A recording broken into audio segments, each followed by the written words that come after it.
Alors, j'ai envie de te dire salut Eric, mais je vais dire bonjour Eric Marcelin, un des fondateurs et animateurs des éditions critiques à Rennes. Bonjour. Alors, normalement, tu aurais dû être avec nous, hein, tu aurais dû te dépayser, prendre un peu de couleur dans le sud de la France avec nous, mais c'est la saison des salons, on va dire, et c'est vrai que c'était compliqué entre deux salons de te faire venir, mais on va essayer de rendre cet échange vivant, comme si tu étais avec nous. Enfin, moi, je porterai ta parole en plus de la vidéo, donc normalement, on devrait t'avoir presque en hologramme dans la salle de la BDP des Bouches-du-Rhône. Bon, Voilà. bah super, super. Mais Alors, en tout cas, merci beaucoup pour l'invitation. Désolé de ne pas pouvoir être là et j'espère que je vais captiver le public devant. toujours, Il ne faudra pas hésiter à renvoyer des questions si jamais. ouais, et j'essaierai d'y répondre en tout cas de mon côté. Je vais te proposer un exercice pas évident, mais bon, tu peux te planter, tu ne seras pas là, donc elles t'en voudront pas. Mais je vais te proposer de quelque part remonter dans ton catalogue dans un mode un petit peu supersonique, quoi, à une vitesse au-delà de la lumière, parce que maintenant on va remonter quelques années quand même, hein. Ah, c'est ça, Et d'être éditeur de SF, on peut tout faire. c'est ça. Alors pour ça, on va squeezer un petit peu le polar, même si c'est un vrai sujet. J'espère qu'un jour on aura l'occasion d'en parler. Mais en tout cas, on va se concentrer sur la SF. Et ce que je te propose de faire, c'est dans cette remontée dans le temps, en quelque sorte, eh ben, c'est à chaque fois qu'on parle d'un auteur, d'un bouquin, tu sais faire ça, je le sais, pitcher le bouquin de manière assez forte, à donner un petit peu ton avis de lecteur. Moi, j'essaierai aussi avec mes souvenirs d'être en relation avec toi là-dessus. Et puis après, peut-être placer ce titre, non seulement dans la politique éditoriale des éditions critiques, mais aussi peut-être de genre, de sous-genres qui sont propres au genre de la science-fiction. Voilà. Alors, Il y a du boulot là, il y a du boulot, hein. Alors, on a une petite demi-heure, trois quarts d'heure. Alors, on va y arriver. Alors, peut-être pour présenter la maison d'édition, tu peux peut-être nous parler de ce qui s'est passé en 2009, puisque c'est un peu la date de création de la maison d'édition. C'est-à-dire que un projet éditorial naît éponyme d'une librairie hein, qui est toujours hein. Ouais. existante à Lille, à Rennes. Je mélange tout. Ça commence bien. Est-ce que tu peux nous expliquer un petit peu comment est né le projet, autour de quoi, Ouais. et puis comment il Bah, peut-être maintenant il marche avec la librairie comme ça en tandem.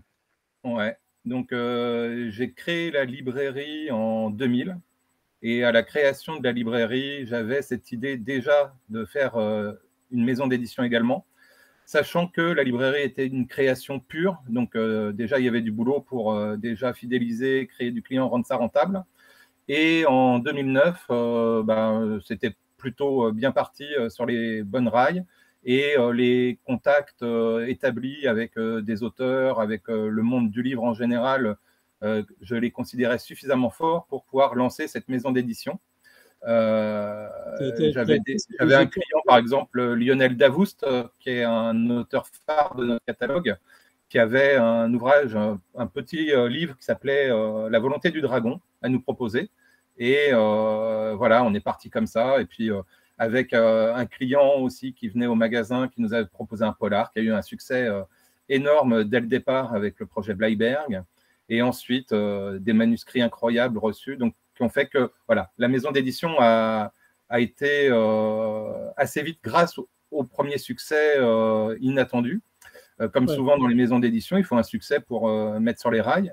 Après, c'est un peu difficile peut-être de reproduire, c'est ce qu'on cherche à faire, mais on n'a pas réussi à nouveau, même si on a des titres qui sont appréciés, qui se vendent bien, mais on n'est pas à ce niveau-là. Par contre, je pense qu'on a réussi à instaurer une marque de qualité avec le slogan des livres que vous ne lâcherez pas. Donc, bon, c'est un peu ambitieux, mais on essaye de s'y tenir. Ça veut dire que parfois, peut-être que vous les lâcherez, mais ce sera le plus rare possible. Et donc, la Alors, maison d'édition, maintenant, elle a 12 ans. Et ouais, on a baissé un peu notre rythme de parution. On est plutôt à 8 titres par an, 8 à ouais, 10. parce qu'en 2013, vous étiez monté à 10-12, qui est presque l'équivalent d'une maison d'édition moyenne, on va dire. Voilà. Et puis, c'était beaucoup trop de travail par rapport à la librairie et en plus l'édition. Et pour promouvoir correctement chaque titre, c'était trop compliqué également. Pour moi, quand il y a 2 titres qui paraissent le même mois, il y en a un automatiquement qui va effacer l'autre parce qu'on n'a pas, on n'a pas la structure suffisante pour pouvoir défendre au même niveau les 2 titres. Donc, il y en a un qui va prendre le pas sur l'autre. Donc, à un moment donné, l'édition a porté un peu la librairie. Et maintenant, c'est plus la librairie qui porte l'édition. Mais voilà, on continue parce qu'on est passionné et on a envie de faire comme avec la librairie. À un moment donné, ça va vivre de ses propres ailes, l'édition. Ouais, puis j'ai toujours l'impression, dans ce mélange un petit peu des genres, il y a toujours un titre un petit peu qui porte l'année ou qui porte quelques mois. Oui. On va dire que d'emblée, tu l'as dit toi-même, hein, des livres qui se lisent tout seuls, qui n'amènent pas de difficulté, donc tu n'as pas de peine à dire que pour toi, bah, la lecture est une forme de divertissement. Mais il y a aussi quelque chose peut-être qui m'intéresse, qui se dessine d'emblée dans les premières années de la maison d'édition, c'est de faire une science-fiction populaire, française et de qualité, comme tu l'as dit quelque part. Oui, oui bah, moi, je suis un enfant du fleuve noir anticipation, on va dire. Je suis né en lisant du M.A. Régent, du B.R. Bruce, du Van Vogt, du Jimmy Gueux. Donc tout ça, c'était de la littérature populaire qui s'écrivait. Les auteurs sortaient un livre tous les 3 mois quasiment. Donc il y avait beaucoup de déchets et en même temps, de temps en temps, il y avait des pépites, des trouvailles juste incroyables avec une imagination dingue. Par exemple, il y a eu Homme en série de Stephen Wool, qui est un livre magnifique.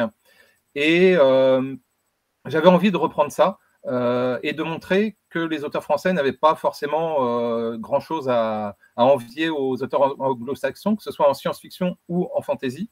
Et du coup, je suis parti de ce principe-là, de dire on va éditer que des auteurs français. Bon, alors des fois, il y a eu une incartade, mais parce qu'il y a eu une proposition et ça rentre très bien dans notre catalogue.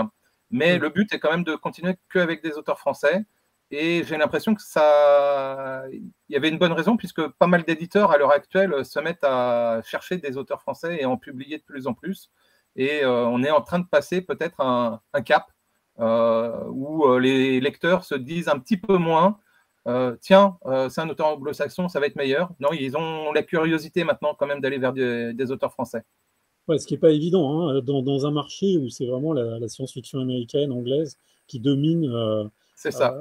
ce segment. Je trouve intéressant que tu parles comme ça en quelque sorte, ce qui toi, t'a fait rêver, t'a peut-être amené à lire et à être éditeur. Parce que j'avais envie de commencer justement un petit peu par la filiation, l'héritage, puisque quelque part en 2020, on perd un de tes auteurs, hein, qui n'était pas le plus jeune, alors que tu as plutôt des auteurs qui sont proches de ton âge, mais qui était aussi un auteur qui émanait de cette époque-là, de Fleuve Noir. C'est un grand monsieur de la SF, hein, qui s'appelle Paul-Jean Hérault. Et j'aimerais bien que tu nous racontes un petit peu comment s'est fait le lien entre une jeune maison d'édition comme ça et puis un auteur célèbre de la SF, hein, français justement, qui était né en 1934 et dont tu vas rééditer une trilogie, la trilogie de Curban, et puis d'autres titres, et puis maintenant qui appartiennent à une petite bibliothèque critique. Donc peut-être un rêve aussi comme ça d'enfant de regrouper comme ça des textes fondateurs, en tout cas pour ton imaginaire. Ben, en fait, c'est assez simple. C'est souvent, on se demande comment les livres arrivent chez un éditeur. Alors, il y a plusieurs façons. Soit tout bêtement par la poste. Alors, c'est de moins en moins, c'est plutôt par mail. Donc, soit par mail, effectivement, par courrier électronique. Soit parce qu'on connaît un auteur, on va aller le voir et on lui demande un texte. Soit parce que le bouche à oreille s'est fait. Et donc là, c'est plus dans le temps, mais bouche à oreille s'est fait. Et des auteurs édités vont prêcher la bonne parole et d'autres auteurs vont venir nous voir pour nous proposer des textes. Et il va y avoir aussi des propositions de projets. Et donc là, PJ Hérault, c'est exactement ça. C'est une proposition de projet qui est émanée de Laurent Genefort, qui avait fait déjà des ouvrages chez Bragelonne de patrimoine de la science-fiction. Et l'un de nos autres auteurs aussi était très très proche de PJ Hérault, c'est Laurent Weil. Donc Laurent Weil et Laurent Genefort, auteurs chez Critique. Laurent Genefort qui avait envie de continuer à faire des anthologies.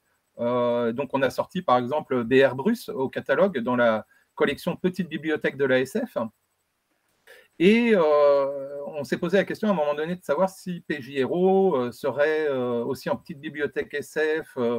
Et oui, on l'a mis en petite bibliothèque SF et en même temps, on lui a créé une charte graphique qui se rapprochait un petit peu de vieilles séries, alors qui des fois peut peut-être ne pas l'aider pour la vente parce que ça fait peut-être vieillot comme maquette.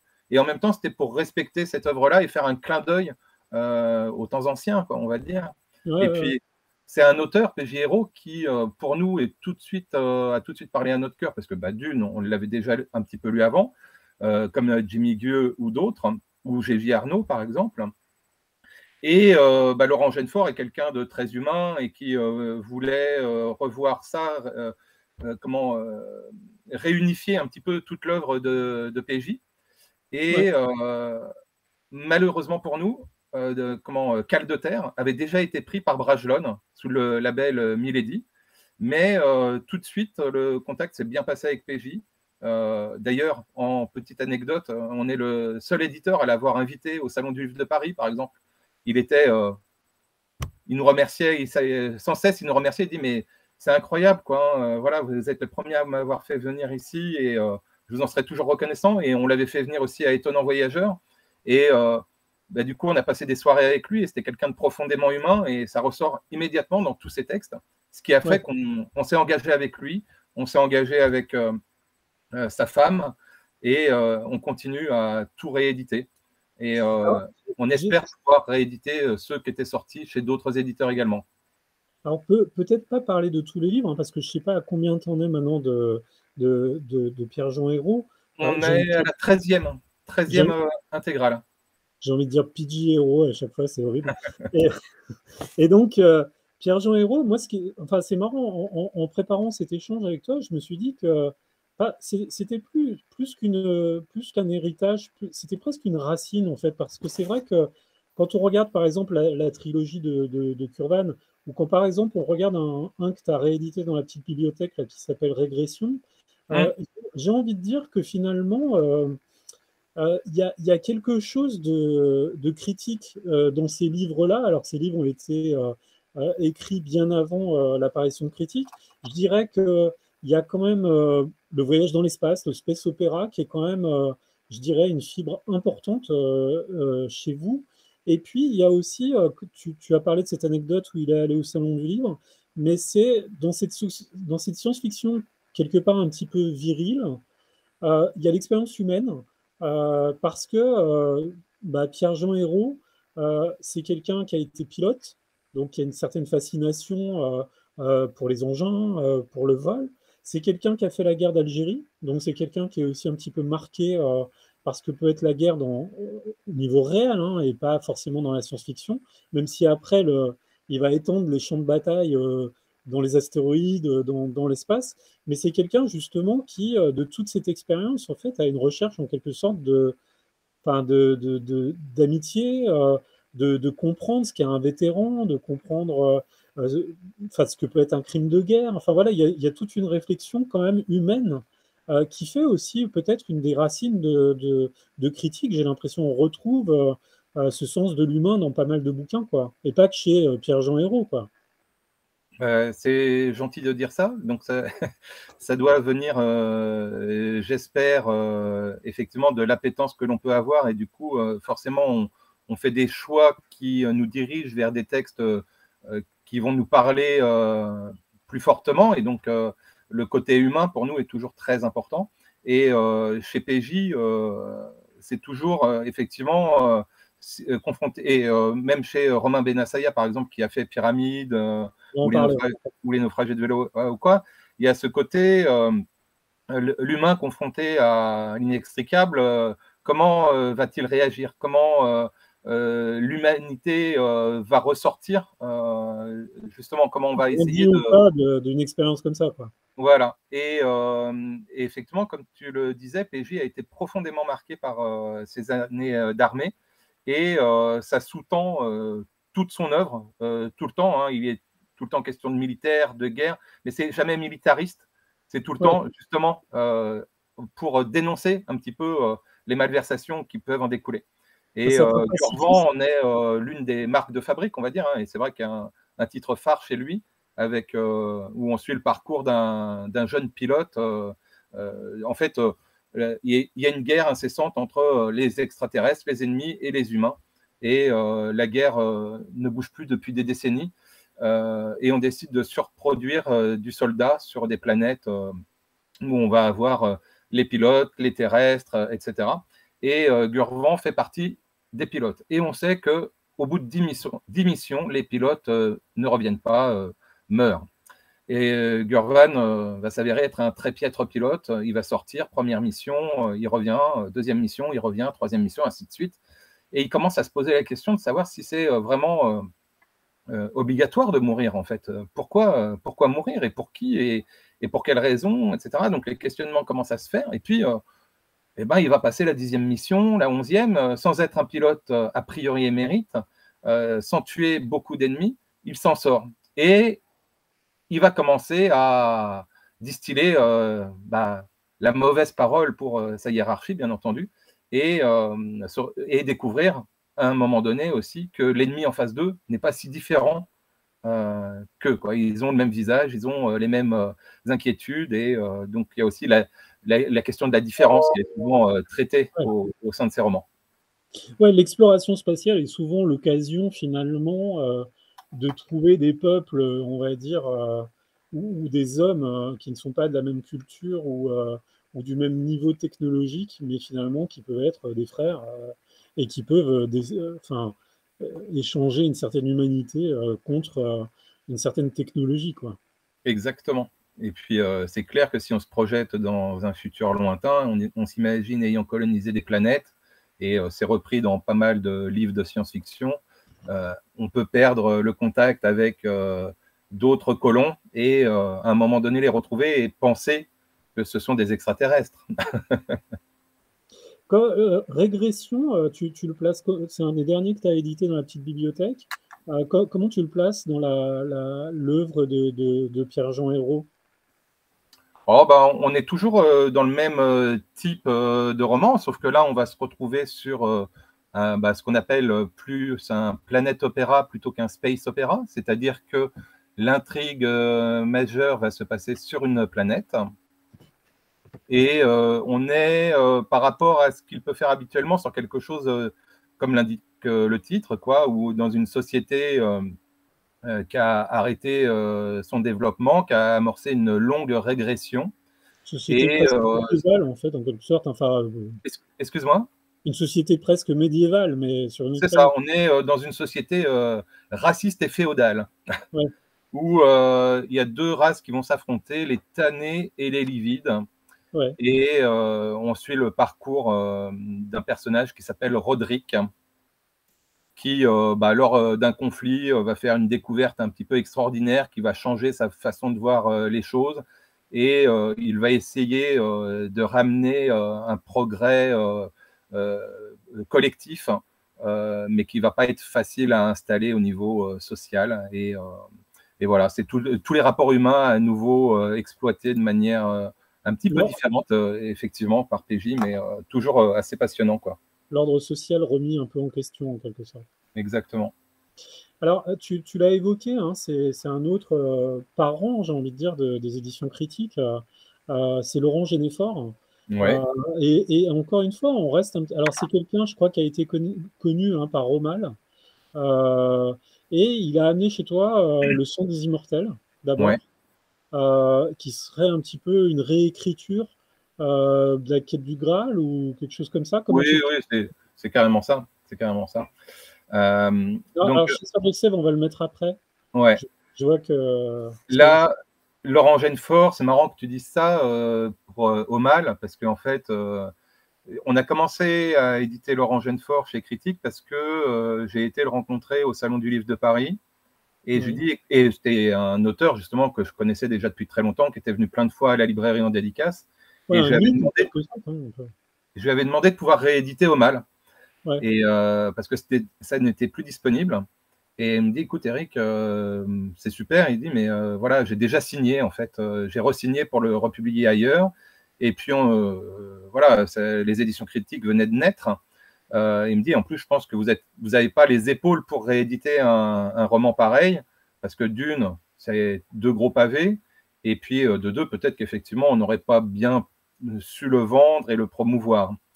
Mais il dit, par contre, j'ai des textes sortis au Fleuve Noir il y a un paquet d'années qui ne sont pas disponibles non plus. Si ça t'intéresse, on le fait. Et je réécris, je retravaille mes textes, etc. Et du coup, on est parti sur le Centre des Immortels. Je veux dire, ouais, on est dans la réédition, réécriture, quoi. Exactement. À chaque fois, tous ces textes, c'est des. Alors, sauf Spire, mais tous les autres textes étaient parus préalablement, mais ils avaient pris un petit coup de vieux, comme souvent. Hein. C'est des textes de jeunesse. Il a beaucoup progressé, Laurent. Souvent, c'est vrai que lui, ce qui prend le pas sur l'aventure humaine comme par rapport à PJ, lui, c'est le décorum. C'est la faune, la flore, la politique, toutes ces choses-là. Et on a l'impression que ces personnages humains, ils sont rajoutés, bim, il y a besoin d'un personnage, on le met, et du coup, ils sont assez froids, inexistants, on a tendance à les oublier. Donc, nous, au fil du travail que l'on a pu faire avec Laurent Genefort, ça a été ça, c'est essayer de lui faire donner plus de coffre à ses personnages. Et qu'il a atteint parfaitement dans Spire. Faire mûrir une célébrité, c'est fort, ça. Il n'y a jamais on mûrit tout le temps, hein, on va dire.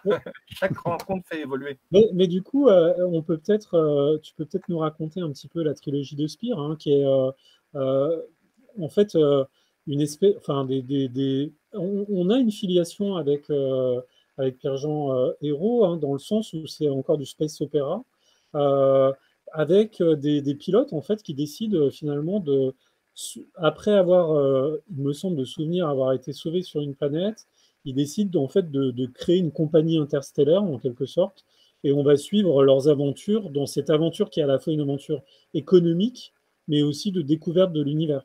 Ouais, en fait, Spire, c'est notre hommal de critique. C'est une des grandes trilogies de Laurent Genefort, où l'on va suivre la naissance jusqu'à l'apogée jusqu'au déclin d'une compagnie de transport intergalactique. Ouais. Sachant que cette compagnie de transport intergalactique va naître à un moment donné où il y a déjà une hégémonie dans tout l'univers. Je veux dire, il n'y a pas moyen d'avoir une nouvelle entreprise. Donc c'est aussi un clin d'œil et une vision de l'entrepreneuriat, de montrer que quand on démarre, on est un petit, on a plein de valeurs humaines, on essaye de les faire valoir, et on grossit, on a du succès, et on a de plus en plus de personnes à gérer, et puis malheureusement, par rapport à certaines circonstances, on est peut-être obligé de s'asseoir sur certaines valeurs. Et aux grandes dames des dirigeants qui ont pu créer la boîte. Donc là, cette entreprise, au départ, on va la regarder pousser petit à petit, et on se dit, bon, les grosses compagnies ne craignent pas grand-chose, et elles partent sur le principe que tous les mondes des confins, où c'est dangereux, il est dangereux d'y aller. C'est pas rentable parce que y a peu de population, et les risques pris, le nombre de vaisseaux abîmés ou quoi, n'arrivant pas à destination, c'est trop important, on le fait pas. Cette compagnie décide de le faire, et là il y a un clin d'œil effectivement à Pégéraud. Cette compagnie décide de le faire avec des vieux pilotes, des mecs un peu au banc des sociétés, prêts à tout, des casse-coups, voilà, et qui est un petit clin d'œil, parce que c'est les noms des... Alors, je vais peut-être dire une bêtise, mais pour moi, les noms des vaisseaux de chacun de ces pilotes-là reprend des noms de pilotes de l'aviation, des débuts de l'aviation moderne. Et donc, cette compagnie, finalement, il va vers du succès. Finalement, on s'aperçoit qu'il y a une demande énorme dans les confins. Et puis, c'est l'occasion de découvrir de multiples peuples, des planètes avec des écosystèmes complètement hallucinants. Voilà, c'est l'imagination débridée de Laurent Genefort mis au service d'un univers énorme. Sachant que Laurent Genefort, ce qui est intéressant chez lui, c'est que tout ce qu'il écrit, que ce soit chez Critique ou chez d'autres éditeurs, se passe toujours dans le même univers. Il y a toujours, on va pouvoir retrouver des petits liens, quoi. Ouais. C'est-à-dire que les extraterrestres sont arrivés, ont laissé des artefacts qui nous ont permis de nous répandre dans la galaxie, Et voilà, ce qui fait… Je crois, on aura l'occasion d'en parler, mais je crois ouais, que chez Critique, on aime bien les auteurs qui développent tout un univers. ouais, c'est chouette. Peut-être parce que je me rends compte qu'à chaque fois qu'on discute, on prend le temps de discuter, donc il va falloir qu'à un moment on accélère, autrement on n'y arrivera pas. Mais j'aimerais quand même, parce que j'ai un souvenir où tu m'en avais parlé avec enthousiasme, j'aimerais que tu parles un petit peu des Chasseurs de Sèvres de Laurent Généfort, parce que je crois que c'est un livre en fait qui est un petit peu pas précurseur, mais aujourd'hui on parle beaucoup d'écologie, de choses comme ça. C'est un livre finalement qui était un petit peu avant que tout le monde en parle en quelque sorte. Bah, disons qu'effectivement, il y a un côté ultra écologique, puisqu'on est dans un monde qui est un monde arbre, où plutôt que de faire du Planète Opéra, on est presque sur j'ai pas de nom pour ça, sur de l'arbre opéra. C'est l'arbre Mais, opéra. mais effectivement, on est sur un monde donc représenté par un immense arbre. On ne connaît même pas les tenants et les aboutissants. Il y a plein d'interdits pour se déplacer. Il y a pas mal de peuples, de tribus à vivre sur cet arbre. Et la sève qui est fournie est la ressource la plus précieuse. Et on va suivre des héros qui sont qu'on appelle des sourciers, donc qui sont chargés d'aller récupérer cette sève.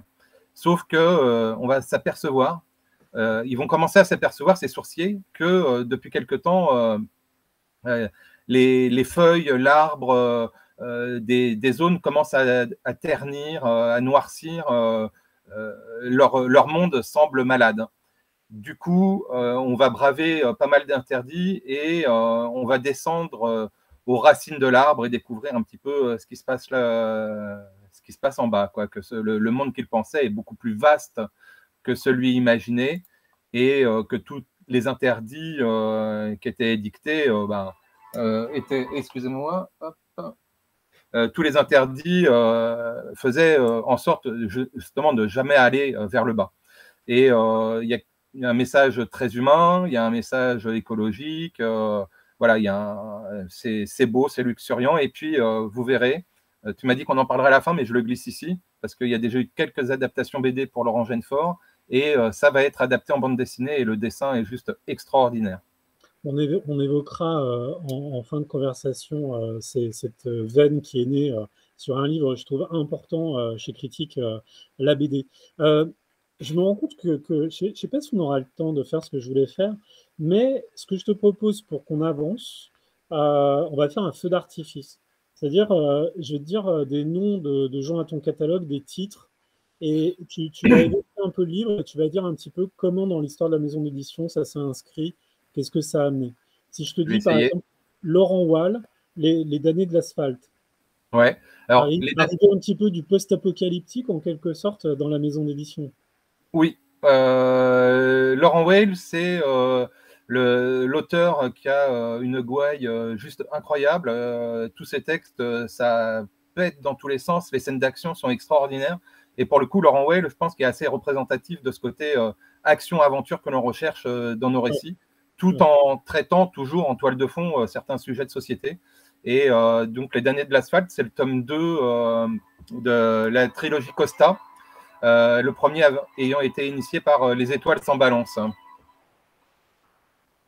Je vais couper mon téléphone, je suis désolé. C'est bien, hein, parce que Et moi en je le plus, fais, hein. c'est du spam. Allez, j'ai envie de dire François Baranguet, je ne sais pas comment on dit. François Barranger, ouais. Baranguer, Dominium Mundi, une fresque épique inspirée de la Jérusalem délivrée. Une croisade, alors c'est marrant parce qu'on est en 2022, en 2202. Oui, alors ça, c'est un texte incroyable qui nous est arrivé par mail. Quand on a eu ça, on s'est dit, mais c'est un texte dingue, il nous le faut absolument. Sauf que lorsqu'on a appelé l'auteur, il nous dit, ouais, ça, c'est un volume. Alors, j'ai plus en tête, mais c'est peut-être 3 millions de signes, ce qui représente des gros pavés. Donc bon, voilà, ça c'est la petite histoire, mais du coup on était tout fou quand on a reçu ça. On a réussi à se mettre d'accord avec l'auteur, qui est à la fois character designer pour le cinéma, donc la couverture, c'est lui qui les réalise. Et cet auteur-là, et maintenant on peut le retrouver chez Brajlon aussi, il adapte les romans de Lovecraft en illustré aux éditions Bragelonne. Donc Dominium Mundi, c'est un récit juste dingue, un space opéra très ambitieux, écrit en 10 ans. Ça peut peut-être se remarquer à la lecture parce qu'on a essayé d'uniformiser, mais quand on commence à écrire un livre et qu'on le termine au bout de 10 ans, forcément, le début ne ressemble pas à ce qu'il y avait à la fin. Donc il y a eu un travail quand même assez dingue éditorial, mais ça peut se ressentir. En tout cas, on a eu ces remarques-là. Ça n'en demeure pas moins un texte incroyable du catalogue, une grande fresque spatiale qui commence par un space opéra qui termine par un planète opéra. Et effectivement, on va suivre... En fait, très rapidement, on a découvert les restes du Christ sur une planète indigène, les vrais restes du Christ, datés au carbone 14. La même imagerie que sur Terre. Du coup, la question, est-ce que Christ est parti évangéliser d'autres peuples? Et sur Terre, il y a eu la guerre des 1 heure. En 1 heure, le monde a quasiment disparu. Le Dominium Mundi a été réinstauré, le pape est de nouveau tout puissant. Il y a le roi, des ducs, etc. Bien sûr, en combinaison en exosquelette, etc., on est encore capable de construire des vaisseaux. Et le pape décide d'affréter le plus gros vaisseau jamais construit et va envoyer ces hommes récupérer les restes du Christ. Étonnant, étonnant. J'ai dit qu'on ne parlait pas de thriller fantastique, mais je me dis que si on parle de Baron Gay et que je parle un parle peu de de thriller. tu vas faire la gueule, quoi. Ouais, oui. Tépuis, c'était un petit peu difficile de le placer, de le classer. D'ailleurs, je crois que Press Pocket l'a repris et le sort en science-fiction, je crois. Mais Tépuis, en fait, ça commence comme un vrai polar, mais un polar comme on aime les faire à critique, c'est-à-dire qu'il faut qu'il y ait un petit côté chez nous, un petit peu de James Bond, un peu de Jason Bourne dans le récit. Et ça commence exactement comme ça, en suivant une jeune femme qui a perdu la mémoire et qui arrive au sommet d'un tépuis, qui est des grands affleurements rocheux en Amazonie, qui servent encore pour l'industrie pharmaceutique, pour trouver de nouveaux composés. Et petit à petit, on va découvrir qui elle est, la plus grande championne de sport extrême au monde, et qu'elle est partie chercher son mari qui travaille pour une industrie pharmaceutique. Et on va la suivre dans ses pérégrinations. Et petit à petit, ça va basculer vers du fantastique, voire de la SF. Ouais. Alors, un autre nom incontournable chez Critique, Lionel Davoust, tu l'as évoqué tout à l'heure. Je ne sais pas de quel livre tu veux parler. Peut-être, je pense, Les Dieux sauvages ont quand même marqué la maison d'édition sur plusieurs années. Ça vaut peut-être le coup d'évoquer un petit peu ce personnage, Merian, et de raconter un petit peu cette aventure. Ouais. En fait, c'est une super aventure, Lionel Davoust. Comme je disais, nous, la librairie, ça va faire 22 ans, et Lionel Davoust, c'est un client de 22 ans de la librairie. Donc, la veine rennaise. Son livre est quasiment le premier édité chez Critique. Et depuis, il nous a toujours fait confiance. Il a fait une petite incartade aux éditions Don Quichotte à un moment donné, parce qu'il avait une belle opportunité de faire un polar.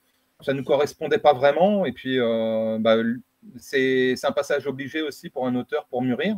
Mais c'est un fidèle de chez Fidèle de Critique. Et on construit avec lui tout son univers d'Evanégien. C'est-à-dire que, comme on le disait tout à l'heure, c'est un créateur d'univers comme l'est Laurent Genefort, et tout ce que Lionel Davoust peut écrire se situe dans le même univers, l'univers d'Evanégir. Donc Evanégir, en fait, on est soit avant l'Empire, soit après l'Empire, soit pendant l'Empire, et on est dans un monde où, à un moment donné de son histoire, la magie a été maîtrisée par la technologie. Et on a d'abord commencé du coup avec La Volonté du Dragon. Ensuite, on a fait, alors dans l'ordre, je ne sais plus, mais on a fait Port d'Âme, qui était son premier roman. Et on a fait La Route de la Conquête, qui était un recueil de nouvelles. Et on a accepté son projet ambitieux des Dieux sauvages, une grande fresque de fantaisie, une trilogie qu'il nous avait vendue, qui se transforme en pentalogie. Dont il est en train d'écrire le 5e et dernier volume, et pour l'instant, avant correction, son roman fait 2 millions de signes, ce qui est juste pas possible. Mais c'est quelqu'un, en fait, qui s'aperçoit au fur et à mesure de la construction de son univers que il faut rajouter des clés, il faut rajouter des descriptions de personnages pour il est de plus en plus crédible son univers en fait, et donc il découle plein de choses, et donc on va pour refaire très vite, on suit le parcours au début de Marianne, qui est une jeune trappeuse, Pareil, une femme, une héroïne forte, qui va devenir de plus en plus forte au travers des romans. Ça se voit au travers des couvertures d'ailleurs. Elle évolue de trappeuse, elle va devenir guerrière. Et en fait, il a voulu faire un clin d'œil au mythe de Jeanne d'Arc en le transposant dans un univers de fantasy. Et donc, Marianne va avoir des voix à commencer à lui parler dans la tête et lui demander de faire certaines choses. Donc, les dieux lui parlent. Alors, les dieux, on va découvrir si ce sont vraiment des dieux ou pas, mais en tout cas, lui demandent d'agir. Et dans ce monde, il y a un petit peu comme dans Game of Thrones, il y a des aberrations qui apparaissent, qui sont très dangereuses. Donc, elle va commencer à essayer de voir ce qui se passe. Et puis, elle devient un pion, quoi. Et on est dans un univers où on va assister aux luttes d'influence entre divers royaumes. Et tout ça, au niveau politique, économique, est super développé. C'est du récit qui prend le temps de se mettre en place, ce qui est normal pour un univers de cette densité-là. Donc le premier volume est peut-être un petit peu exigeant pour sa première moitié, mais on arrive à des scènes de bataille épiques juste incroyables, des idées qui sont développées entre fantasy et science-fiction qui sont aussi juste incroyables. Quand tu évoques ces aberrations aussi, moi, ces aberrations, elles me font penser aussi un petit peu peut-être à l'univers du jeu vidéo, enfin, parfois, dans la manière dont les images sont traduites, dont les... Ouais, de temps en temps, c'est quelqu'un qui est aussi bercé par les jeux vidéo, donc ça doit, j'imagine, transpirer au travers de son récit, c'est clair, c'est évident. Ouais. D'ailleurs, c'est ce qu'on a voulu représenter en couverture de la route de la conquête, où il y avait un petit côté. Là, il y a du jeu vidéo, si je dis pas de bêtises, je suis moins fort en jeu vidéo, hein, mais du Warhammer 40 000, des choses comme ça, quoi. Je t'ai peut-être un peu coupé dans ton élan, mais si je te dis Clément Bouélier, Oui. Chaos. Ouais. Alors ça, c'est un manuscrit qui a été sorti des nombreux manuscrits que l'on reçoit, puisqu'on reçoit 5 à 6 manuscrits par jour, mais c'est rien à côté d'Albin Michel ou de Gallimard, mais qui a été sorti par une de nos stagiaires en master édition, qui est désormais travaille pour Critique en tant que directrice d'ouvrage, et qui a un livre étonnant, qui est, alors, comme je le dis souvent, et j'en profite là, vu que j'ai un temps de parole, les premiers romans, il faut être indulgent avec eux. Ouais. Parce que souvent, un romancier peut se retrouver à ne pas avoir de succès par la suite avec ses nouveaux romans, parce que le premier, les gens se disent « Ah ouais, mais il est un petit peu bancal, ah ouais, il est un peu long, oh là, c'est pas terrible. » Mais ce qu'il faut essayer de voir, c'est la pépite qui se cache derrière le romancier. Et nous, c'est ce qu'on fait en tant qu'éditeur. Derrière un manuscrit, on cherche un petit peu la pépite qui peut se cacher derrière, et jusqu'à quel niveau l'auteur est capable de retravailler son texte pour arriver le plus loin possible. Et Chaos, c'est exactement ça. C'est-à-dire que déjà, il y a eu un travail de dingue dessus, et c'est un super roman. Et on sent les prémices des qualités d'écriture et d'addictivité que peut proposer Clément Bouélier. Et c'est un auteur qui adore écrire dans tous les genres. Donc là, Chaos, on lit ça, on se dit, bon, bah, c'est un peu un polar. Et puis on se dit, oh là, c'est du fantastique. Et puis dans le tome 2, on a perdu pas mal de monde parce qu'il vire carrément vers des choses science-fictionnesques. Mais c'était peut-être un récit un peu trop ambitieux pour un premier roman. Et en même temps, on sentait toute la force et toute l'énergie de cet auteur, et qu'il a prouvé par la suite avec le grand cycle de fantasy au Langar, qui a un succès, alors qu'un succès d'estime très très fort. Les ventes sont un peu moins bonnes sur les derniers volumes, mais si on va sur les critiques qu'on peut trouver sur le net, il n'y a que d'excellentes critiques. Il a créé un genre quasiment à part entière avec une fantaisie sociale. Ouais, qui est très étonnante, quoi, qui est post-industrielle, qui pourrait évoquer un peu les 30 Glorieuses. Exactement. Et donc, lui, c'est tout ce qui l'intéresse, parce que au départ, il est très politisé en soi. Il a écrit des discours pour des hommes politiques. La politique l'a un peu dégoûté. Il est parti pour travailler pour des camps de jeunes, des choses comme ça. Là, maintenant, il est plutôt sur le web. mais ça l'interroge toujours et il creuse dans ses romans un petit peu ce côté social, économique, politique et les aberrations qui peuvent en découler. Et donc là, au travers de sa saga, dans Chaos, on en parlait un petit peu moins. Là, c'était plutôt son côté fan de Stephen King qui parlait, comme on peut le retrouver dans Passé déterré aussi, qu'il a pu écrire. Et Au Langar, là, c'était vraiment le côté social qu'il a voulu dépeindre au travers d'un récit de fantasy qu'il ne connaissait pas plus que ça, mais il a géré parfaitement les nains, les orques, les elfes, et surtout sa ville de Hollangar, qui est le héros principal en fait de la saga. Je crois que le nain syndicaliste emporte la critique. C'est le raccourci qu'on aime bien faire à critique sur son roman, c'est de dire et si Tolkien avait rencontré Karl Marx, ça aurait donné cette saga. Excellent, excellent. Allez, on continue et même on accélère si on veut tenir ce programme. On ne raconte pas comme ça 12 ans d'une maison d'édition. On va peut-être parler d'une fille, Estelle Faye, les Seigneurs de Bohême. Oui. Et comme on s'adresse à des femmes, elle a eu le prix Imaginal des bibliothèques 2018. Estelle Faye, c'est une autrice, c'est une artiste à part entière. Elle fait du théâtre également. Je crois qu'elle écrit pour des courts-métrages. C'est quelqu'un d'habité, comme on peut dire. Et lorsque on a contacté Estelle et qu'on lui a demandé si elle n'avait pas un roman pour nous, elle a commencé à nous raconter Bohème, en fait, quoi. Et quand elle a commencé à nous parler de son monde de Bohème, on avait l'impression que c'était des gens qu'elle avait rencontrés et qu'elle avait quittés la veille.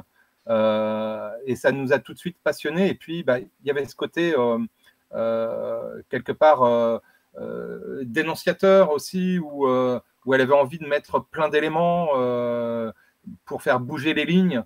À chaque fois, elle a des héroïnes assez fortes.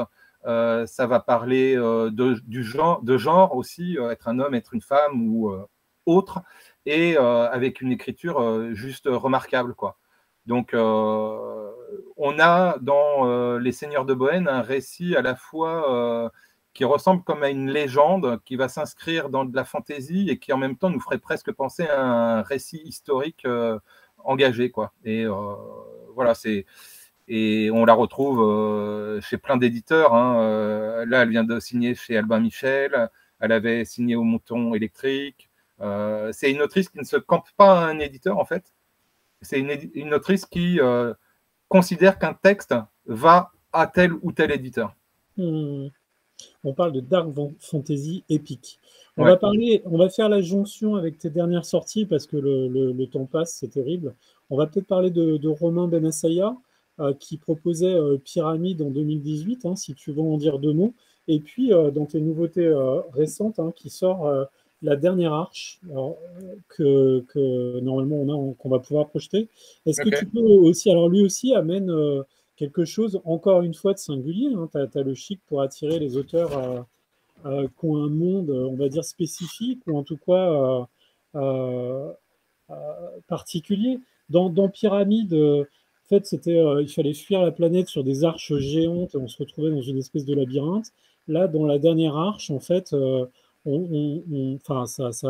ça commence en Mésopotamie parce qu'on va voir la libération d'un esclave, mais on va finir en fait dans un endroit où une forteresse protégée par la nature et protégée aussi par des esclaves qui ont été affranchis. Et il se trouve qu'en fait, ces esclaves viennent de différentes époques. Donc, on est au centre de l'histoire, un petit peu, en même temps, dans cette forteresse. Et voilà, alors si tu veux aussi parler de l'arrivée de Romain Benassaya chez vous, de son univers et un petit peu de comment il s'inscrit aussi un petit peu dans ce que vous voulez faire.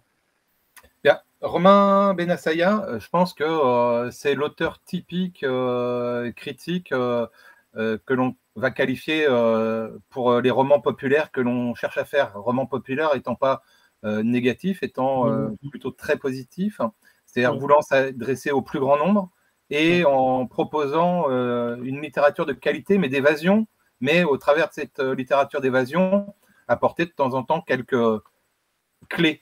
Romain, lui, ses clés, c'est exactement les mêmes que PJ Héros, quelque part.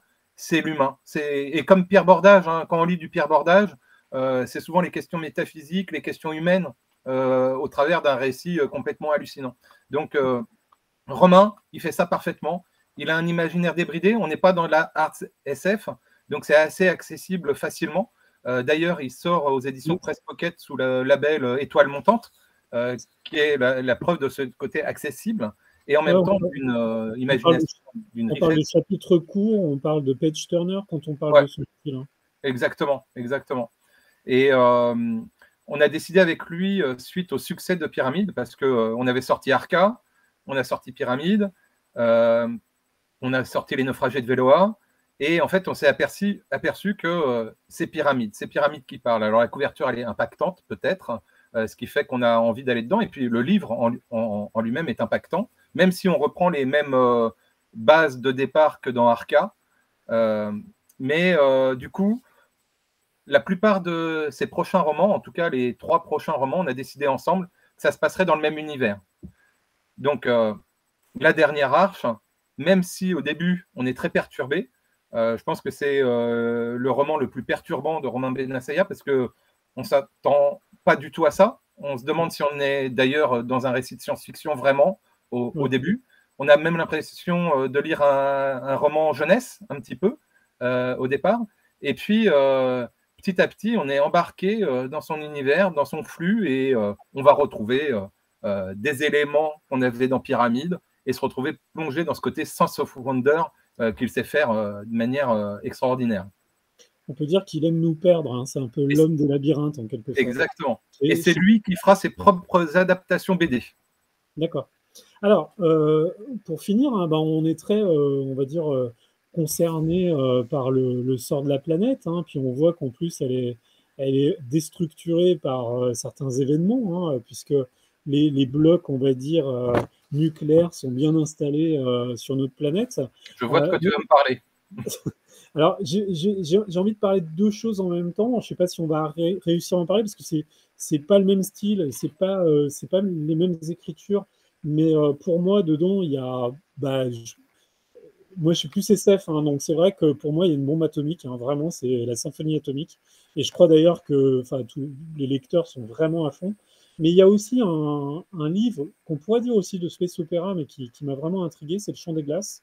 Et alors, c'est parce que c'est dans tes dernières sorties que je les mets tous les deux côte à côte, mais c'est aussi parce qu'il me semble qu'il y a un propos dedans, dans les deux, qui est très intéressant sur peut-être la nature, l'univers, la guerre, parce que dans Le Chant des Glaces, alors, en plus, je trouve que dans les 2 livres, on va dire que les métiers des 2 auteurs sont très importants, puisque Jean Krug, pour Le Chant des Glaces, est glaciologue, et je ne sais pas si quelqu'un qui n'aurait pas cette affinité pour les endroits blancs, pour les pôles, aurait comme ça cette poésie quand il s'agit de décrire nos 2 héros en train de récolter des crielles, sautant d'une crevasse à l'autre, qui se transforment en iceberg. Enfin voilà, on est dans un univers glacé, à la fois poétique et très étonnant, parce que s'y mêlent des chants qui permettent de retrouver ces crielles, et en même temps, il nous entraîne aussi dans un space opéra en quelque sorte, parce qu'il se trouve que peut-être ces crielles, donc cette glace, on va dire un petit peu, je vais très vite, hein, parce qu'il ne faut pas qu'on dépasse trop le temps, mais ces crielles, donc ces morceaux de glace concentrés, en fait, en quelque sorte, qui émettent un son et qu'on ramasse en détectant une certaine fréquence, servent déjà dans l'industrie, en fait, à refroidir tout ce qui est de l'ordre de la fusion, de la technologie, mais en même temps, ces concentrations de glace pourraient aussi refroidir, on va dire, l'armement, la fusion de déplacement dans l'univers. Et il y a plein d'utilisations. Cette petite planète, en fait, de Las, qui est une minuscule planète glaciaire au fin fond de l'univers, en fait, va devenir un enjeu stratégique dans une stratégie planétaire. Donc, on est vraiment dans un espace opéra, on va dire, assez large. Même si en même temps, parfois, on a le nez collé sur la glace et l'oreille aux aguets. Dans la tempête, le vent, enfin, parfois on est sur un glacier, puis parfois on est dans l'univers. Ah oui, et puis il arrive vraiment à retransmettre le son. Il y a la musicalité au travers de son écrit. On entend la glace craquée, quoi. Moi, j'ai pas réussi à le résumer. Essaye peut-être de nous le résumer, de nous en parler. Dis-nous comment Ah, elle s'inscrit, puis après on parle de symphonie atomique, parce que symphonie atomique demande moi, quand même 2-3 minutes aussi. je trouve que tu en as très très bien parlé, mais effectivement, le Chant des glaces est écrit par Jean Cruc, qui est un glaciologue. Comme beaucoup de romanciers, les premiers romans s'inspirent de ce qu'ils Ouais, connaissent. Et ouais, là, pour le coup, il est guide en Antarctique, c'est sa formation, et en même temps, et c'est pour ça qu'on entend de la musique. Il a aussi un haut niveau en musique, et je trouve qu'il ouais. a réussi au travers de ces... Et il est passionné, il faut le mentionner, de Damasio. Moi, quand j'ai lu ce manuscrit, je me suis dit, oh, il y a un petit côté Damasio, mais un Damasio qui s'écoute et qui se regarde moins écrire quelque part. Ouais. Après, il est aussi plus jeune, et puis Et voilà, mais moins sociologique peut-être aussi dans moins l'écriture. sociologique, Ouais. sachant que voilà, le Chant des glaces, au travers d'un récit de science-fiction euh, qui nous parle d'une planète de glace qui fournit le reste de la galaxie en eau potable, Oui, parce que le euh, reste de la galaxie se dessèche, en fait, littéralement. Les exactement. n'importe quelle glace. Et sur cette planète, en fait, elle sert de prison, et certaines personnes y naissent aussi, donc ce ne sont pas des prisonniers, mais de fait, ils deviennent prisonniers de cette planète. Et certains ont une capacité un peu particulière. Ils entendent mieux la résonance dans la glace, et ils trouvent plus facilement le criel. Ouais. Et ils arrivent mieux à l'extraire. Et le criel, comme tu le disais, étant un morceau de glace concentré très particulier, dont on a découvert des capacités très intéressantes. Et on va envoyer nos deux héros, qui sont ce qu'on appelle des chanteurs. Donc les chanteurs, ce sont c'est eux qui vont récolter la glace et le criel. On va leur promettre la liberté contre le fait de ramener un morceau de criel parfait. Sauf Ouais. qu'ils vont se retrouver être les pions d'un enjeu plus gros qu'eux, découvrir qu'effectivement la liberté au bout n'est peut-être pas là. Et il y a de la politique, il y a plein de choses qui sont développées en plus, quoi. Mais on est plongé dans un univers, on est plongé dans un style d'écriture qui est très puissant et très prometteur. On a un deuxième roman à sortir l'année prochaine de lui, qui sera aussi, à mon avis, très intéressant, quoi, qui C'est s'appellera marrant d'ailleurs. La Cité C'est d'Ivoire. c'est marrant d'ailleurs, je trouve, comme ce prologue qui fait une page, qui est presque un poème, finalement concentre euh, tout ce que tu viens de dire. C'est-à-dire une poésie, l'existence des pôles, une question, la liberté, et puis peut-être cette liberté qui crée dans l'univers peut-être une mélancolie plus vaste, plus large. Et du coup, bah, peut-être que la liberté, c'est nous. Mais on l'entend tous avec des résonances un petit peu différentes. Mm. Et je trouve il y a quelque chose qui est très étonnant. Il y a presque aussi un peu le chant de l'univers, quoi. Enfin, il y a Ouais, ouais, et puis ça pose effectivement, comme tu le sous-tends là, un petit peu la question de la liberté, elle est où, quoi? C'est-à-dire que si on est très contraint, une liberté va être différente de quand on ne l'est pas du tout. C'est-à-dire juste pouvoir sortir de sa maison, c'est une sorte de liberté. Quand on regarde ce qui se passe avec le Covid en Chine, par exemple, où le moindre cas, l'immeuble est entouré de palissades et on ne peut plus en sortir, et que nous, on trouve qu'on brime nos libertés, bah, c'est juste qu'on n'a pas la même notion de liberté et on ne la place pas au même niveau. ouais. Ouais, Mais puis, on ouais. essaye de, voilà, c'est une sorte d'échappatoire, je pense, de sauvegarde de l'esprit, quoi, aussi. Puis on a ce personnage qui grandit dans le livre, qui se balade en quelque sorte dans l'univers et sur enfin, le net ou quelque chose d'approchant, et qui finalement fait l'état du monde et peut-être de choix pas toujours, je sais pas comment dire, les choix qui sont pas toujours faciles à faire, quoi, même si Ouais, on... ouais, bah, il y a toujours la part d'ombre, et il faut trancher, et on sait que ce sera pas. Et c'est la force un petit peu de cet auteur-là aussi, c'est que ces personnages sont pas tout blancs ou pas tout noirs, quoi. Ils sont Ouais, juste humains quelque part, quoi. ouais. Alors, parce que là, il faut qu'on ait encore 5 minutes, pas plus, parce qu'autrement, tout le monde va hurler, tout le monde va s'endormir sur son siège, même si il me semble qu'on est assez vivant. Alors, peut-être qu'on peut parler de, comme tu disais, un premier roman, fonction qu'on en a dans la vie. Donc, en fait, Étienne Kunge, je sais pas comment on dit Kunge, Étienne Kunge, ouais. Donc là, on a quelqu'un qui est biologiste, hein, je crois, et qui est formation expert, de biologiste ouais, et qui est expert en développement durable. Et puis alors, on est quand même, c'est marrant parce que tu vois, c'est un livre, moi je l'ai lu avant le déclenchement de la guerre, et on est quand même, enfin, il y a quelque chose d'assez troublant dans ce livre, je trouve, parce que c'est vrai que déjà le livre, il commence en 2019, quoi, même si après on est dans un cycle futuriste, mais on est finalement dans la configuration d'aujourd'hui, c'est-à-dire une Chine autoritaire, une Russie un petit peu despotique et nucléarisée, une Amérique va-t-en-guerre et qui conquiert l'espace, et une Europe finalement qui a le cul un peu entre Qui a trois cherché à se chaises. réinventer.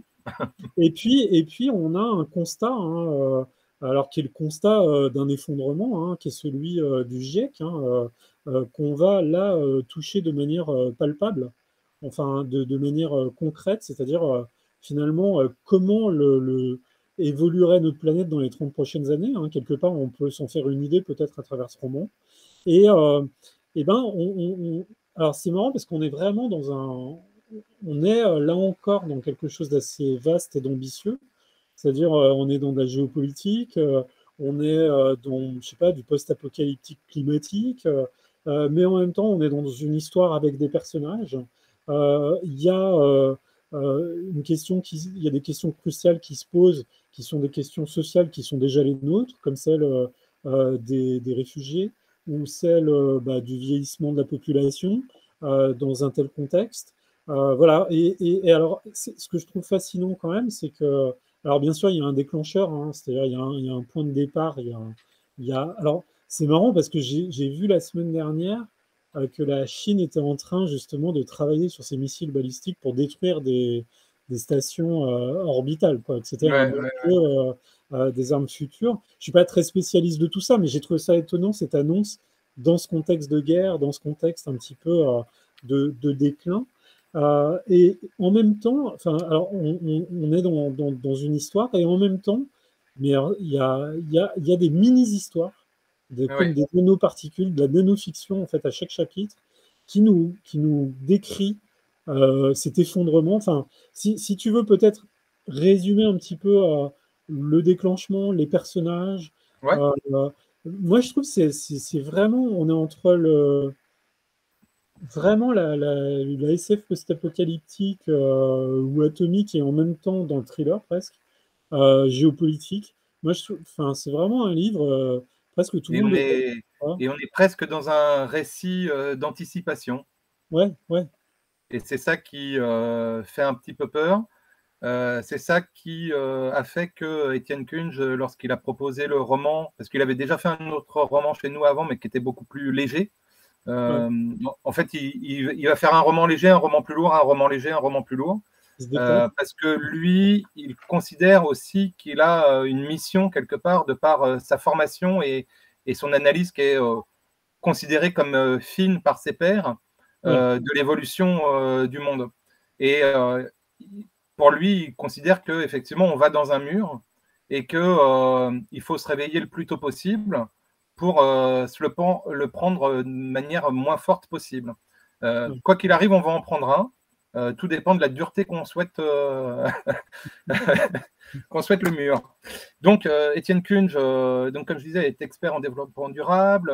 Il est appelé par des grands groupes. Alors, je n'ai pas tout retenu, mais je sais qu'il a été à Paris lors du projet du Grand Paris, etc., pour être la caution écologique de ces groupes-là, pour dire attention, là, il faudra faire ci, il faudra faire ça. Et il faut une très grosse dose d'abnégation, en fait, pour faire ce métier-là, parce qu'il sait pertinemment que ce ne sera pas écouté ou ouais, sur le 100% du projet proposé, il y aura peut-être 5% de fait et ce sera génial d'avoir 5%. ouais. Donc, au travers de ces récits, il s'est dit, bah, tiens, là, je vais essayer de faire un électrochoc, moi, avec ce livre-là. Je veux un électrochoc. Et ça fait, je pense, ça fait son effet, Ça fait son effet, surtout ouais. quand on a la phrase de Radio Collapse qu'on a utilisée comme accroche sur notre roman, alors qu'elle est peut-être à double tranchant, parce que ça peut faire peur, mais Ouais, c'est percutant, c'est fort. Et tous ces petits récits dont tu parles qui agrémentent certains chapitres, Ouais. nous montre bien le monde vers lequel on pourrait aller. Et ce roman, qui est à la fois inquiétant et peut-être va nous ouvrir les yeux sur certaines choses, en même temps peut se lire exactement comme un thriller. Si on passe au-dessus, c'est un thriller à 100 à l'heure, où on va suivre d'abord, comme tu disais, pour présenter les personnages, on suit le parcours d'un homme d'affaires qui a décidé de construire des cités souterraines proches du noyau terrestre, à l'abri de toutes les prochaines pandémies, de tous les désastres climatologiques possibles et envisageables. Sauf que le déclin de l'ère industrielle n'arrive pas aussi vite que prévu. Donc, il va falloir accélérer le processus. Donc, lui se charge de ça. Il lance l'opération Icar. Et de là, on va suivre le parcours de quelques personnages forts. Et entre autres, un des personnages qui m'a beaucoup plu, c'est le capitaine de la station orbitale européenne, à qui on va demander d'appuyer sur le bouton atomique. Il est militaire, il est là-haut, il est là pour ça, il a été dressé pour ça. Sauf que ça va être plus compliqué que prévu. Et puis, on a toutes ces stations orbitales, donc on a aussi toute la géopolitique actuelle, on voit bien comment c'est en train d'évoluer. Et donc, on a notre pauvre petite station européenne là-haut qui ne vaut pas grand-chose, on va dire. Et puis, on a les stations orbitales russes, américaines et chinoises qui commencent à se rapprocher un petit peu dangereusement de notre station européenne le temps que ça se déclenche. Et en même temps, on a également, il y a plein d'intrigues et ça va nous parler des nouvelles routes de la soie, quelle est leur importance politique, géostratégique. Et ça nous parle aussi, on suit le parcours d'une quinquagénaire qui est juste extraordinaire, je trouve. Il a réussi à rentrer dans sa tête, c'est un homme, mais il y a pas mal de femmes qui ont lu son roman et qui ont dit, mais comment tu as réussi à la dépeindre, quoi? Comment tu as réussi à faire ça? Et une quinca, quoi. exactement. Et qui pose plein de questions, quoi, et qui est hyper touchante. Voilà, c'est un livre très fort. C'est un grand thriller. Et en même temps, c'est un livre qui peut, si vous êtes éco-anxieux, préparez-vous, quoi. Prenez une petite pilule avant et puis allez-y. En tout cas, moi, je trouve que, tu vois, là, on a évoqué pas mal de livres chez toi, on a évoqué un petit peu ta maison d'édition, et moi, j'aimerais bien, et j'espère que les gens l'ont entendu en filigrane, parce que souvent, les gens peuvent être parfois plus craintifs à la science-fiction, mais moi, je dirais que la science-fiction, c'est une aventure. Et aux éditions critiques, ça prend du sens, ce mot-là. C'est-à-dire que chaque livre vraiment se vit un petit peu comme une aventure qui nous transporte dans le temps, qui nous transporte dans l'espace. Mais à chaque fois, il y a vraiment cette dimension, ce mouvement qui est important et qui rythme les choses et qui fait avancer dans la lecture. 2 minutes, c'est encore un challenge, Eric, pour toi. Moi, j'aimerais quand même qu'on évoque une association des éditions critiques avec les humanoïdes associés qui a donné, je trouve, un livre qui devrait être un livre usuel, un livre de référence dans toutes les bibliothèques, qui est une histoire de la science-fiction en BD, mais il y a d'autres projets, tu vas nous en parler. Oui. Et puis que peut-être tu finisses sur un livre à paraître. Moi, j'avais envie que tu parles de Joan Elliott parce que c'est une personnalité que j'aime bien, que j'ai connue d'abord en jeunesse et puis que j'ai hâte de découvrir en SF. Mais voilà, parle des choses comme tu en as envie. Moi, j'ai envie qu'on ferme cette discussion en l'ouvrant sur ce projet BD, parce que j'ai évoqué un essai, mais en fait, il y a des adaptations de romans en BD. Et puis, peut-être de tes livres à paraître en très peu de temps, je suis désolé, mais on a déjà pas mal parlé et il ne faudrait pas que les gens... Alors, j'essaye de garder votre attention, de continuer à, j'espère, vous passionner. Et désolé si ce n'est pas le cas. Donc, l'aventure avec les humanoïdes associés, c'est quelque part un rêve d'enfance qui s'est matérialisé, puisque, en fait, on les a rencontrés lors du Salon du Livre de Paris. Ils sont venus nous voir sur notre stand, l'un des membres de l'équipe, en tout cas, qui avait lu nos romans et qui s'était dit waouh, vos romans, c'est un petit peu les humanoïdes associés pour nous, quoi. Dans notre esprit, ça fonctionne bien. Et de fil en aiguille, on a échangé, je suis venu les voir au bureau, j'ai rencontré le grand patron, on a discuté du projet et on s'est dit que ce serait bien d'adapter les romans des éditions critiques aux éditions humanoïdes associées et sous le double label. pour moi, quand c'est arrivé, que ça s'est vraiment concrétisé, donc c'est le travail de plusieurs années, en fait, hein, avant qu'on arrive aux premières publications. Ouais. Et moi, quand j'étais gamin, j'habitais Paris, et les sous que j'avais eu à Noël, j'allais les dépenser à la Fnac des Halles, et j'achetais des BD, et j'achetais des humanoïdes associés. Donc voilà, la boucle est bouclée. Donc maintenant, on a le plaisir de pouvoir voir certains de nos romans, parce que ce ne sera pas tous, certains de nos romans adaptés en bande dessinée. Et la double originalité, en plus, c'est que s'ils s'en avèrent capables et s'ils en ont envie, ce sont nos romanciers qui sont leurs propres adaptateurs. Ouais. Donc Romain Benassaya adapte Arca et Pyramide. Il a fait un travail merveilleux et c'est quasiment un des premiers à avoir abouti son travail, mais on a du mal à trouver les dessinateurs. Le projet a été initié par Laurent Genefort avec Les Peaux épaisses.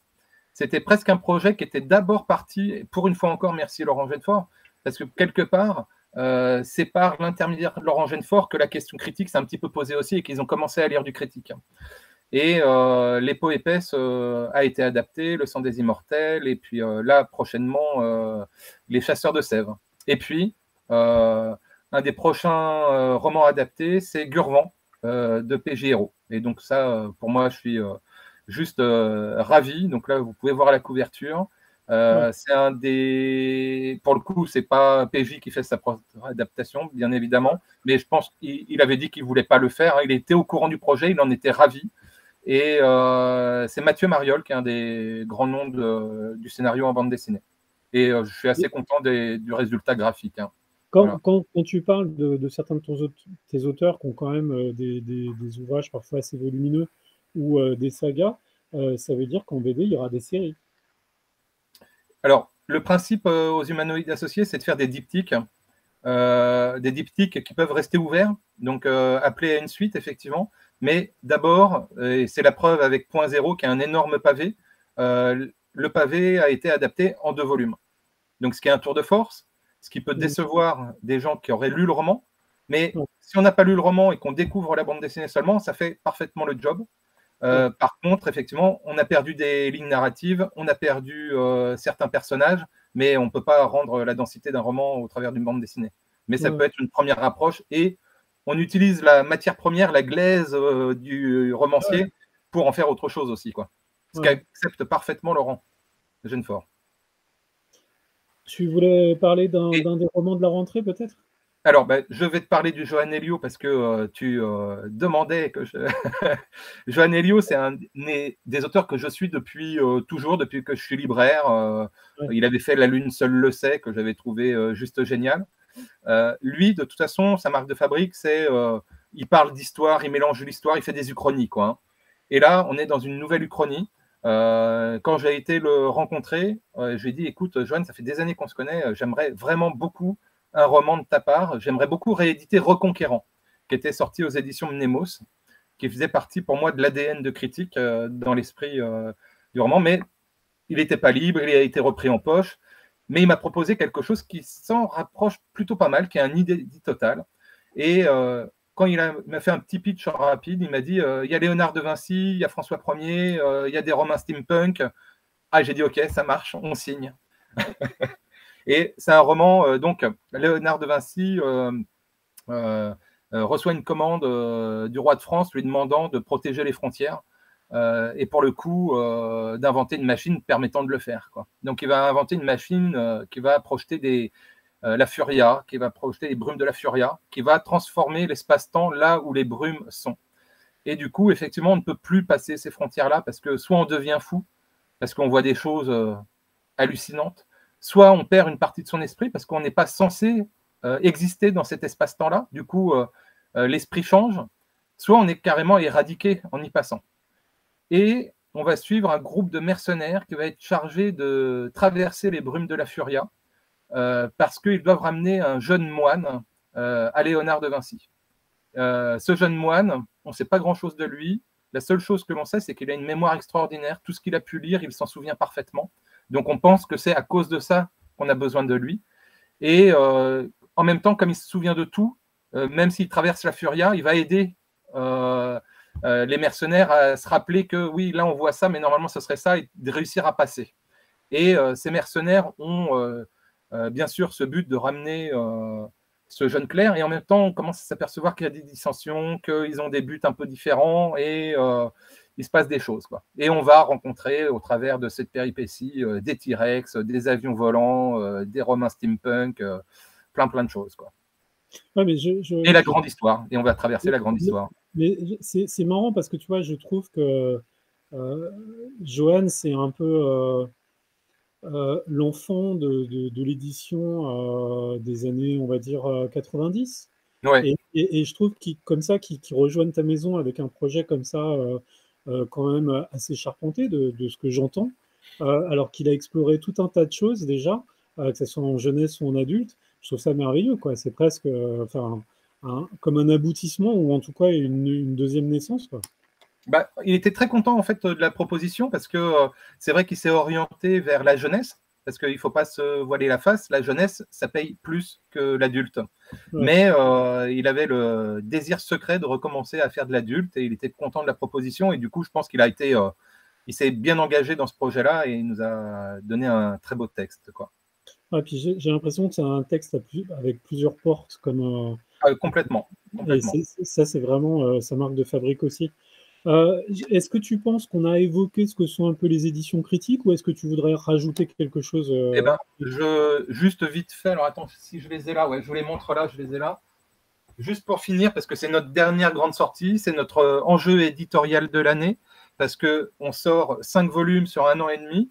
Donc là, on a déjà sorti le premier volume, le deuxième volume sort en juin, le troisième en novembre, et les 2 autres l'année prochaine.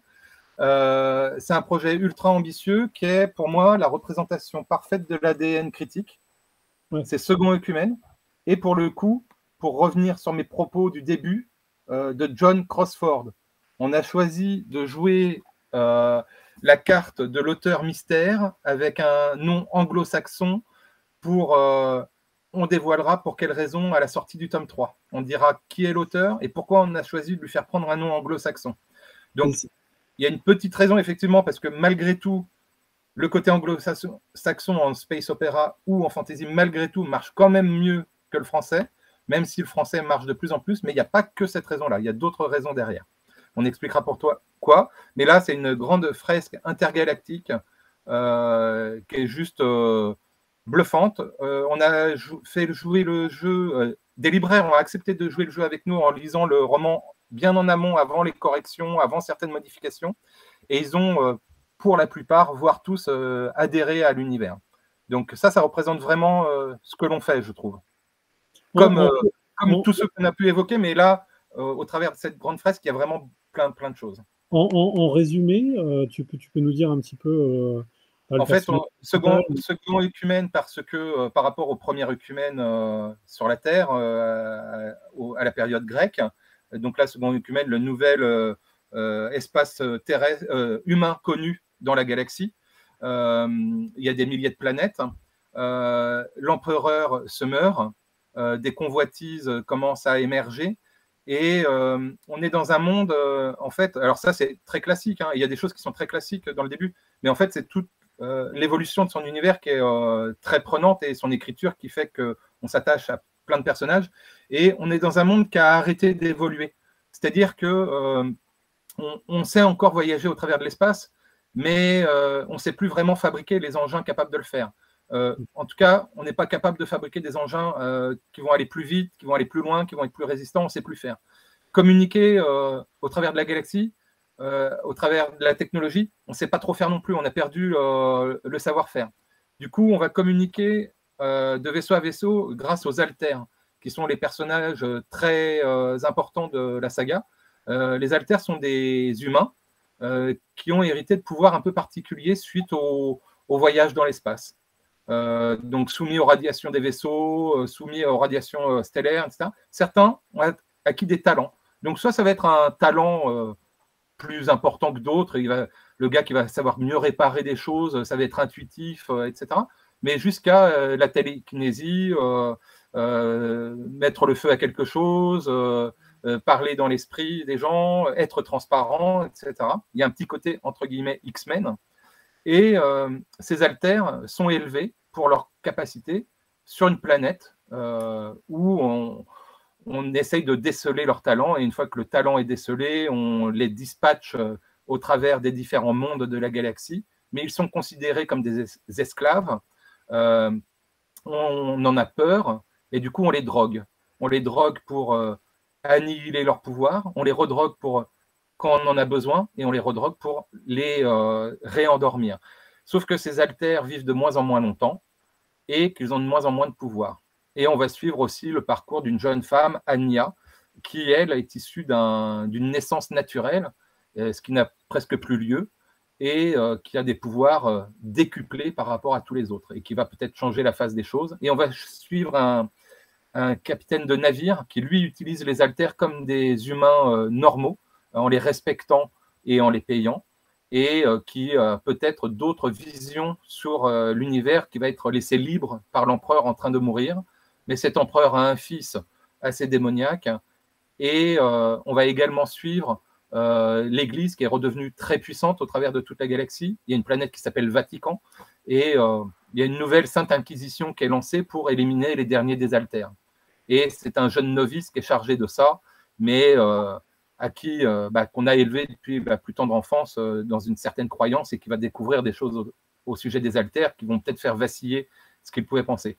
Et ça, c'est à partir du tome 2, il y a aussi des intelligences artificielles qui vont entrer là-dedans. Donc il y a un petit côté Asimov, un peu fondation là-dedans. Il y a plein de choses, quoi. C'est vraiment très, très riche.